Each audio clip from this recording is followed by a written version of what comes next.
नमस्कार दोस्तों। बात करने वाले हैं कंपनी का जिसका नाम है यूएफएनओ मूवीज। बेसिकली ये मूवीज इंडस्ट्रीज की एंटरटेनमेंट की दुनिया के कुछ बादशाहों में से एक कंपनी ये भी है। तो आज उसी पे चर्चा करने वाले हैं और क्या कहती है कंपनी की पोटेंशियल्स को लेकर के, क्या क्या मार्केट का रिएक्शंस क्या कहती है और कंपनी की मैनेजमेंट किस हिसाब से अपने बिजनेस को डेवलपमेंट में लगा हुआ है, जहाँ पे डेली न्यू न्यू मूवीज को रिलीज करती नजर आती है और न्यू न्यू एडवर्टाइजिंग्स पे कामकाज करती नजर आती कंपनियां। कि जो वेबसाइट्स पे डेटा होता है वही आपके सामने रखने का प्रयास करता हूँ। कहते हैं मूवीज ऑन द व्हील और connecting films with the audience. इस तरह के इनके पास टैग और टैगलाइन चलती है। चलेंगे आज इसी के स्टॉक के बारे में जानकारी लेने वाले हैं, क्योंकि ये कंपनी स्टॉक मार्केट में लिस्टेड है और अपनी फंड रेज करके मार्केट में इस अपने बिजनेस को और भी एक्सपेंड करने में लगा हुआ है। तो चलते हैं आज इसी पे जानने का प्रयास करते हैं। तो बिजनेस ऑफरिंग क्या करती है? ये फिल्म डिस्ट्रीब्यूशन, एडवर्टाइजिंग, एग्जीबिटर्स हैं, प्रोड्यूसर्स एंड डिस्ट्रीब्यूटर्स का कामकाज देखने को मिलती है मूवीज और नेटवर्क, जहाँ पे इनके पास अब कुछ जो कि अपकमिंग मूवीज देखने को मिलती है। जहाँ पे एक अपकमिंग मूवी की लिस्ट में देखा जाए तो कुछ यहाँ पे निकल के आती है, जहाँ पे कहती है इश्क विस्क रिवॉन्ड्स करके, जो कि अभी एक रिसेंटली रिलीज हुआ था 21 जून को ढेर सारा मूवी रिलीज हुआ था इनका। एक दो तीन चार, मतलब क्या है बाबा, एक ही टाइम को कितना सारा मूवी रिलीज करते हैं ये।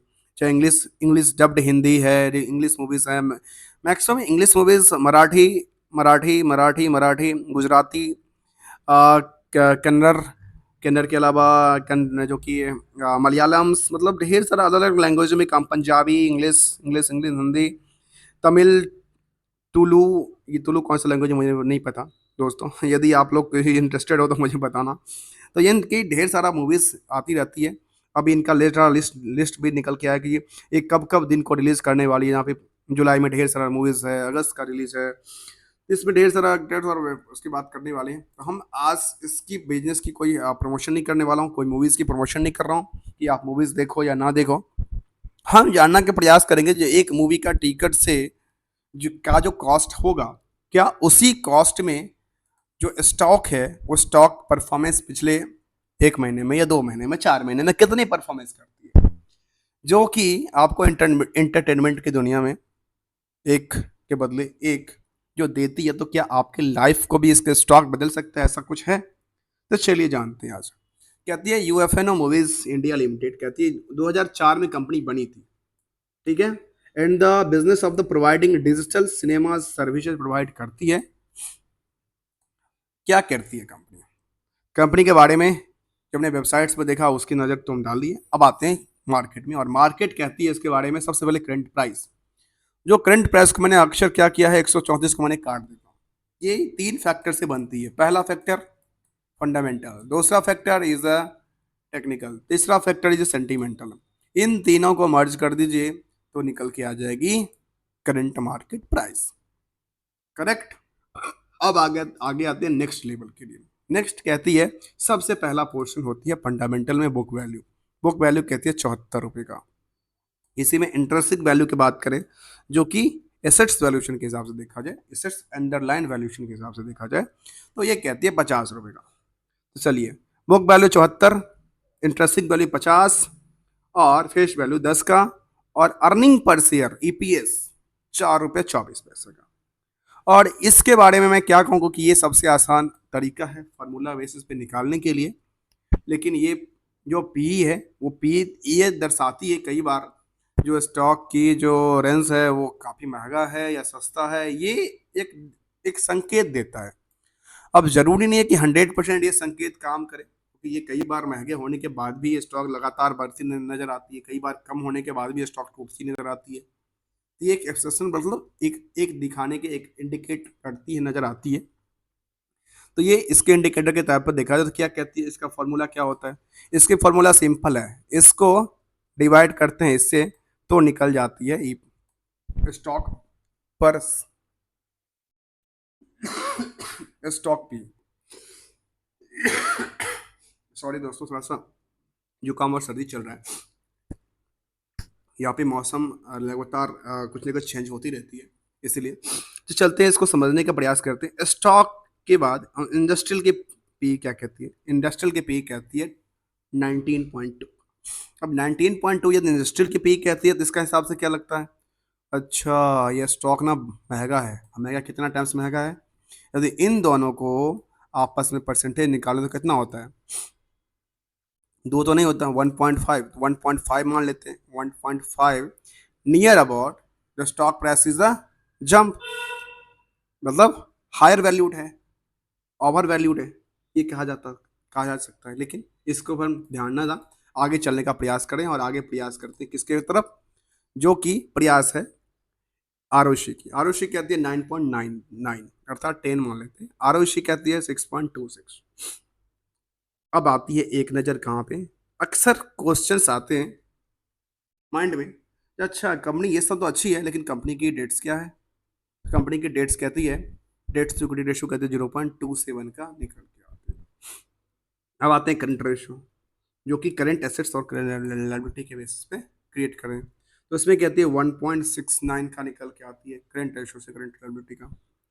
चलिए ये भी समझने का प्रयास किया।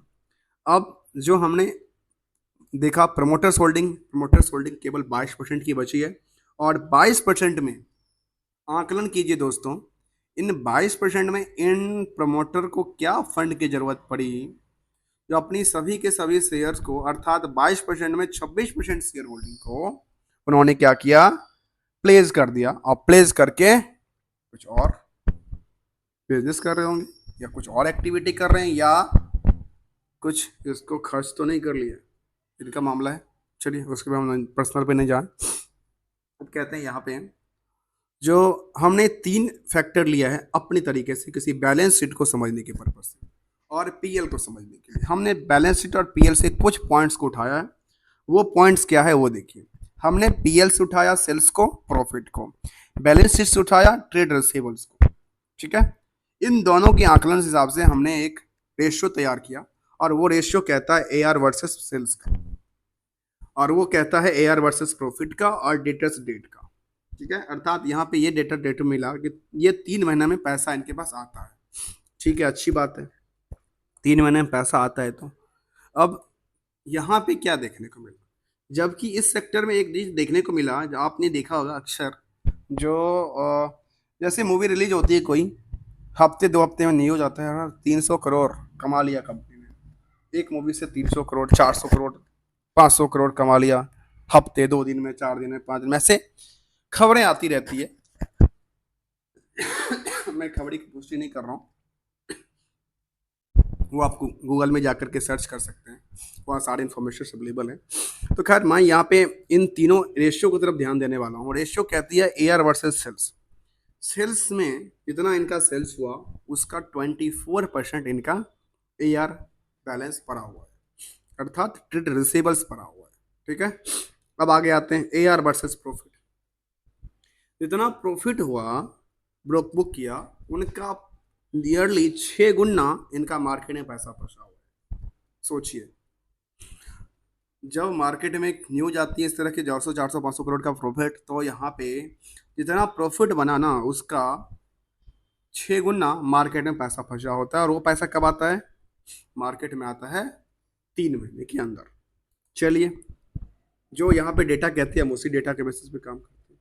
अब आते हैं हम कहाँ पे? एक दूसरे सेक्टर, और जिसमें फंडामेंटल में हम लेने का प्रयास करेंगे प्रॉफिट लॉस को आकलन करने के लिए। उससे पहले एक नज़र पीयर्स के ऊपर। क्या जो हमने पहली दफ़ा ये बात सोची, जो इंडस्ट्रियल की पोटेंशियल पी कहती है 19.2 और स्टॉक पी कहती है 29.2, क्या इसी कंपनी का वैल्यूएशन महंगी निकल के आती है या कोई और कंपनी है?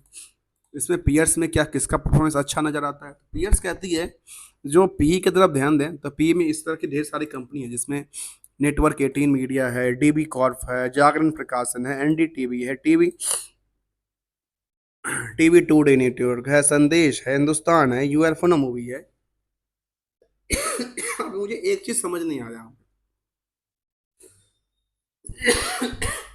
दोस्तों, समझ ये नहीं आया, जो हाँ ये इनकी ग्रुप्स कामकाज करती होगी, मैंने एनडीटीवी का कोई मूवी नहीं देखा। ये डिस्ट्रीब्यूशन तो करती है, टीवी नेटवर्क काटती है, अब ये करती है मूवी बनाती है, प्रोडक्शन करती है, चलाती है, जो कि इनकी वेबसाइट्स मैंने देखा। तो इनका पीस तो कैसे कंपेयर करें, तब भी चलो कंपेयर करते हैं। इसका टोटल कितना है, 18.90 कहते, 19 मान लेते हैं, 19 कहती है। 19 में सबसे सस्ता किसका है वैल्यूशन, यदि देखा है तो देखने को मिला संदेश का। और संदेश पे हमने ऑलरेडी स्टडी किया हुआ है, वो आप प्ले लिस्ट में जा करके आप इसको देख सकते हैं। मैं इसमें लिंक नहीं लगा सकता क्योंकि मुझे इतना आइडिया नहीं है कैसे लगता है कैसे नहीं लगता है। चलिए, इसके बाद देखा जाए तो ये निकल के आती है। जो इसके बाद दूसरा नंबर किसका आता है, दूसरा नंबर किसका है, दूसरा नंबर है डीवी कॉर्प।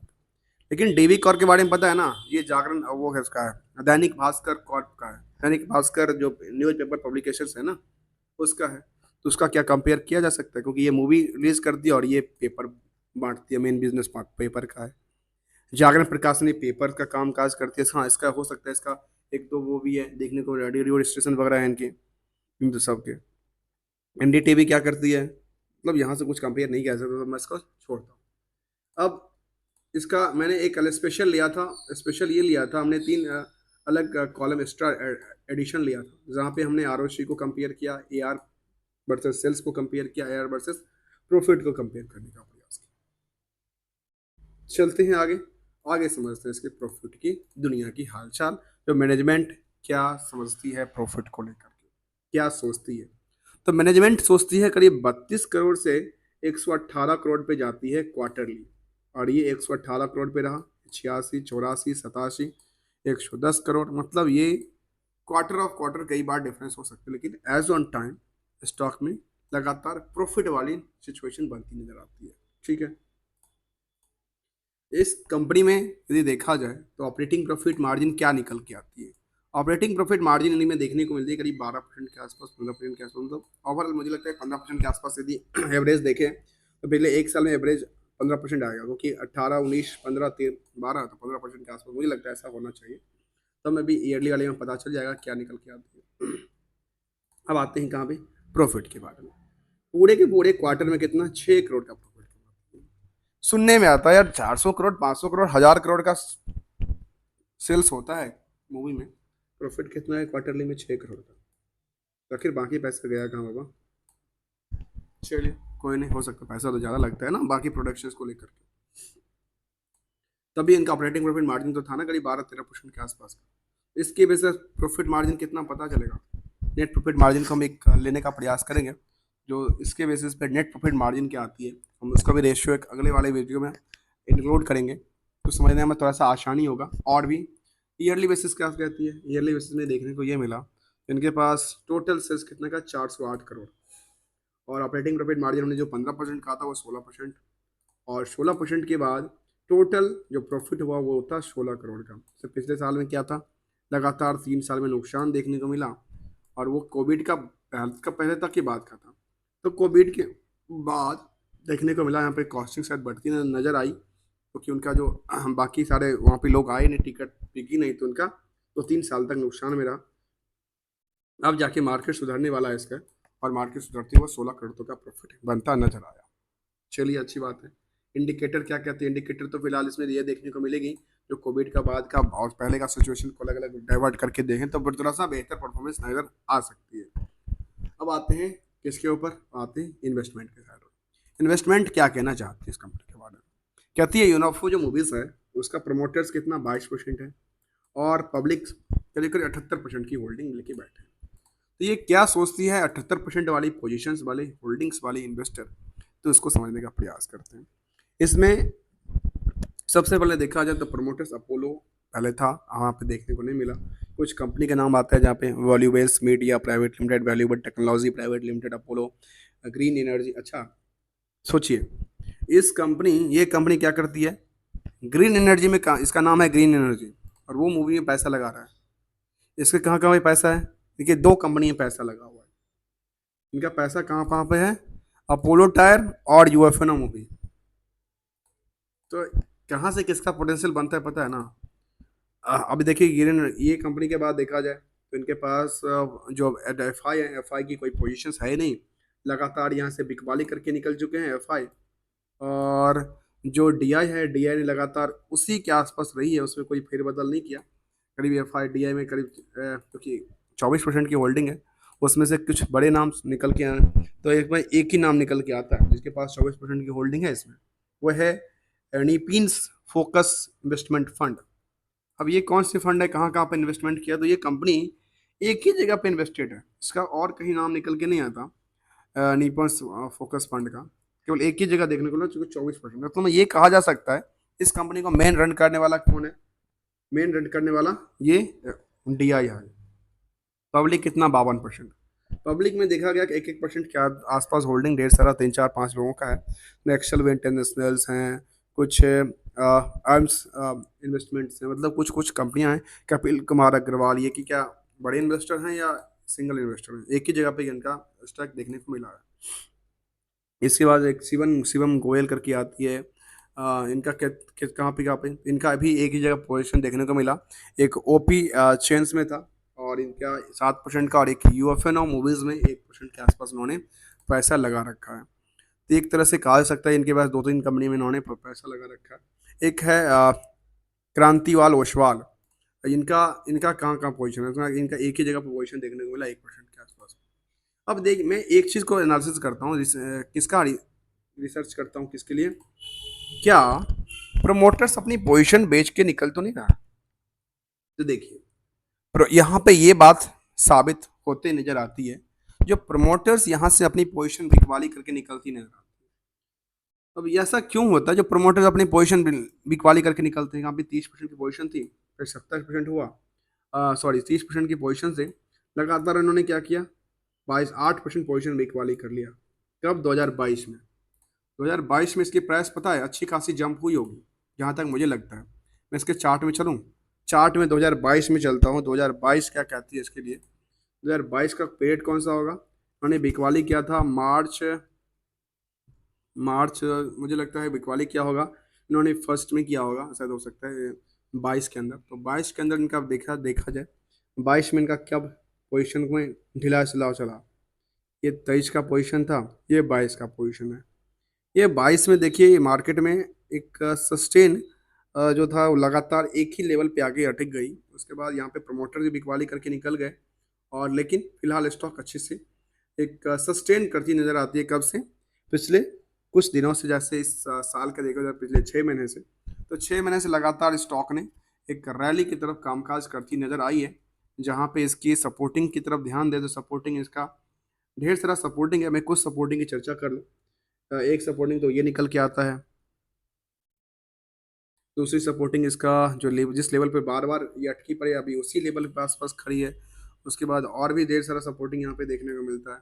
तो सपोर्टिंग रेजिस्टेंस में इसी आसपास यदि ट्रेड इससे निकलती नजर आती है, तो फिर यहाँ से मार्केट इसके पीछे सीधे सीधे स्विंग करती नजर आ सकती है, और वो प्राइस लगता है कि 165 तक जा सकता है, क्योंकि इसका पहले भी प्राइस इस तरह के गया था क्या, इससे पहले भी इसका प्राइस 165 तक गया था सर, 170 तक प्राइस गया था इसका। क्योंकि मुझे लगता है 52 की हाई की बात तो नहीं कर रहे हैं, तो 52 की हाई कितना था इसका, 174 था। इसीलिए हमने कहा कि वहां तक प्राइस गया था, और वहां तक दोबारा जाने की उम्मीद रख सकता है स्टॉक की प्राइस। चलते हैं आगे, आगे समझने का प्रयास करते हैं। इसमें इंडिविजुअल्स की बात क्या कर रहे हैं, इंडिविजुअल क्या निकल के आती है शेयर होल्डिंग के अंदर। तो शेयर होल्डिंग में इन्वेस्ट जो कहती है, नेट इंडिविजुअल जिनके पास 2 लाख से कम की इन्वेस्टमेंट है, वो सबसे ज़्यादा है। इसमें सबसे ज़्यादा कौन है, तो वो यही है जो कि 2 लाख से कम के इन्वेस्टमेंट में इस कंपनी में अपनी स्टॉक लेके बैठे हैं, और वो 31%, और तो जो 2 लाख से ज़्यादा है उनका 13% का पोजीशन बनती नजर आती है। अर्थात इसमें 2-3 तरह की कैटेगरी देखा जाए, एक कंप्लीट रिटेल, एक थोड़ा सा अपर रिटेल। इसको अब आप चलते हैं इसका क्या देखने के लिए, अब चलते हैं इसका लेटेस्ट अपडेट, क्योंकि सेंटीमेंटल की तरफ ध्यान दें। सेंटीमेंटल क्या कहना चाहता है, investment of the press release की बात करते हैं, जो कि 18 जून का प्रेस रिलीज था, उस पर नज़र डालने का प्रयास करें। कुछ नया अपडेट तो नहीं था, उसके बाद कुछ ऐसा हो सकता है। तो कहती है, sign technology deal with the Glofex delivered DCI content electronically across theatres. और एक इन्होंने एक कंटेंट को लेकर के एक एग्रीमेंट किया, उसकी इन्फॉर्मेशन दिया था एक्सचेंज को, जो कि 18 जून का अपडेट था। उसके बाद कोई अपडेट ऐसा देखने को नहीं मिला। और जबकि कंपनी ने अलॉटमेंट ऑफ स्कीम किया था, अलॉटमेंट ऑफ, इससे पहले स्कीम ऑफ अरेंजमेंट की बात कर रही थी कंपनी। यार अरेंजमेंट कहाँ पे हो रहा था इस कंपनी का, कहाँ पे मर्जर अमलगमेशन की बात तो नहीं चल रही है। तो देखा जाए, कंपनी ने कहा है कि जो event of the information regarding the section जो कि regulation of the if no movies India limited and the respect of the shareholder. ये कंपनी है इसकी एक, इस कंपनी का नाम है, कंपनी ने कहा कि approval of the scheme of the arrangements amongst wholly owned subsidiary of his Scrabble Digital Limited, UFNO Software Technology Private Limited with holding company UFNO Mobiles with India Limited and their respective shareholder। मतलब इनकी holding और subsidiary company थी, उनको ये एक तरह से अपनी मर्जर करने की प्लान कर रहे हैं, ऐसा कुछ इन्फॉर्मेशन यहाँ पे देखने को बनती नजर आती है। लेटेस्ट में चार्ट को हमने चर्चा किया, लेटेस्ट अपडेट को चर्चा, सेंटीमीटर का चर्चा किया, ये हमने इसको समझने का चर्चा प्रयास किया। अब चलते हैं एक अपडेट जहाँ पे एज ऑन टाइम में स्टॉक की परफॉर्मेंस क्या दिखती है। ये देखिए पिछले 5 साल और 10 साल, 10 सालों में ट्रेंडिंग क्या बनती नजर आती है। यदि कोई भी आदमी इसको देखना चाहे तो ट्रेंडिंग क्या बनती नजर आती है वो आप आकलन करके देखिए।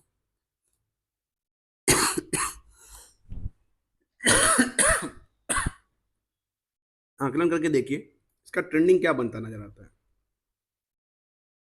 ट्रेंडिंग ये बनता नजर आता है, लगातार एक गिरावट थी, गिरावट के बाद अब सस्टेन करती नजर आती है कंपनी, और सस्टेन के बाद थोड़ा सा ये जंप करती नजर आती है। हाँ, यहाँ से यदि ये और सस्टेन करती है तो फिर मार्केट की पोटेंशियल बनती नजर आ सकती है, क्योंकि इनका रिजल्ट में क्या था, रिजल्ट में हमने एक नज़र डाला था कहाँ पे, जो कि खास के प्रॉफिट वाले पार्ट में को लेकर के, जहाँ पे इनका डेटर काफ़ी पार्ट पड़ा हुआ है, और प्रॉफिट में लगातार इनका ग्रोथ लेवल तो देखने को मिला है, उसमें कोई चिंता की बात नहीं थी। जहाँ पे कंपनी 2-3 साल से लॉस मेकिंग चल रही थी, वहाँ पे कंपनी प्रॉफिट रेज करती नजर आई है। तो पिछले 6 महीने के 1 महीने के ट्रेंडिंग के दिला पिछले 1 महीने में स्टॉक में ट्रेंडिंग दर्शाती नजर आती है, जहाँ पे स्विंग वाली पोजिशन नजर आती है। पिछले 6 महीने से स्टॉक सस्टेन करती नजर आती है, बार बार कितना हो सकता है उनको प्रॉफिट होगा होगा किसी को लॉस हुआ होगा, तो ये मार्केट में प्रॉफिट और लॉस तो चलते रहता है, लेकिन यहाँ पे एक सस्टेन करती नजर आती है थोड़ी सी। वैसे 1 महीने में थोड़ा सा बेहतर परफॉर्मेंस किया है, पिछले 5 दिन में थोड़ा सा और परफॉर्मेंस लगती नजर आती है, मतलब यहाँ पे एक छोटा सा अच्छा प्रॉफिट बना है कंपनी में। अभी किस वजह से बना है ये लगता है इनको, जो एग्रीमेंट साइन किया उसकी वजह से बना है या किस वजह से बना है, ये यहाँ पे डेटा नहीं दिखने को मिलते। लेकिन मार्केट में आपको पता है ना, स्टॉक मार्केट एक ऐसी चीज़ है जहाँ पे इतना पैसे वाले हैं ना, वो चाहे तो मार्केट में अपनी शेयर्स लेकर के एक बल्क ट्रेड करके उस शेयर में 1% के ऊपर 1% का नीचा करने के काबिल होते हैं, जबकि प्रमोटर्स भी अपने शेयर जब बेचते हैं तो मार्केट में रिएक्ट करती नजर आती है, चाहे वो गिरती नजर आती है, क्योंकि लगता है मार्केट को सेंटिमेंटल की तरफ से देखने को मिलती नजर आती है। तो दोस्तों हमने समझने का प्रयास किया यूएफओ मूवीज इंडिया लिमिटेड के बारे में। यदि वीडियो अच्छा लगा तो लाइक से सब्सक्राइब करना ना बोला। Thank you so much for joining hair.